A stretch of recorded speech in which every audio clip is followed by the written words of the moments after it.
G30S PKI.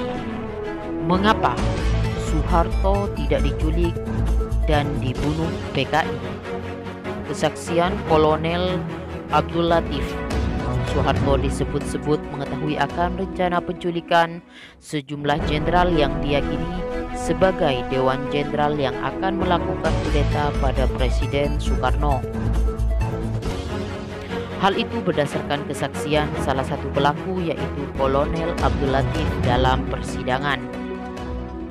Dikutip dari buku John Rosa berjudul Dalih Pembunuhan Massal, Gerakan 30 September dan Kudeta Soeharto, Latif bersaksi bahwa ia memberitahu Soeharto soal rencana penculikan sejumlah jenderal.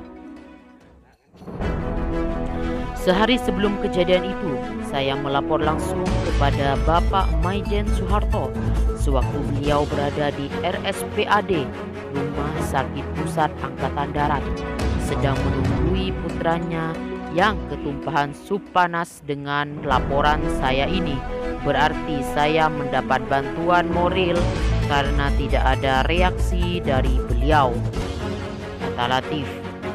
Tak hanya sekali, Latif bahkan sebelumnya pernah membahas soal isu adanya Dewan Jenderal di rumah Soeharto.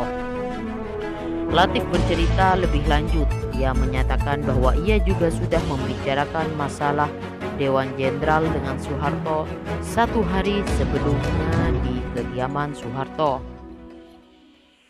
Saat itu Soeharto masih menjabat sebagai Panglima Kostrad. Pada pertemuan di rumah Soeharto, Latif melaporkan adanya isu soal Dewan Jenderal yang akan melakukan kudeta. Menurut Latif, Soeharto telah mengetahui hal itu dari mantan anak buahnya dari Yogyakarta yang bernama Subagio. Tanggapan beliau akan dilakukan penyelidikan, kata Latif.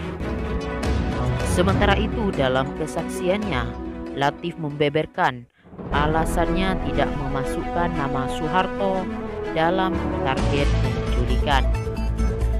Karena kami anggap Jenderal Soeharto loyalis Bung Karno, maka tidak kami jadikan sasaran, kata Latif seperti dikutip dari buku Gerakan 30 September, Pelaku Pahlawan dan Petualang.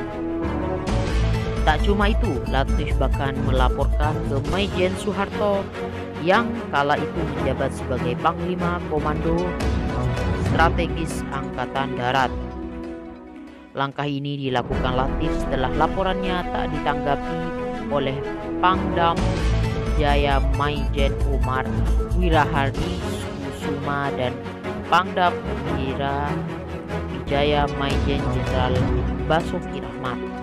Latif mengaku sudah beberapa kali mewanti-wanti adanya upaya kudeta oleh Dewan Jenderal. Menurut Latif, Soeharto hanya bergeming mendengar informasi itu. Bahkan di malam 30 September 1965, Soeharto mengabaikan Latif yang menyampaikan rencananya menggagalkan kudeta. Soeharto sendiri mengakui dia bertemu dengan Latif menjelang peristiwa G30S, namun dia memberikan kesaksian yang berganti-ganti.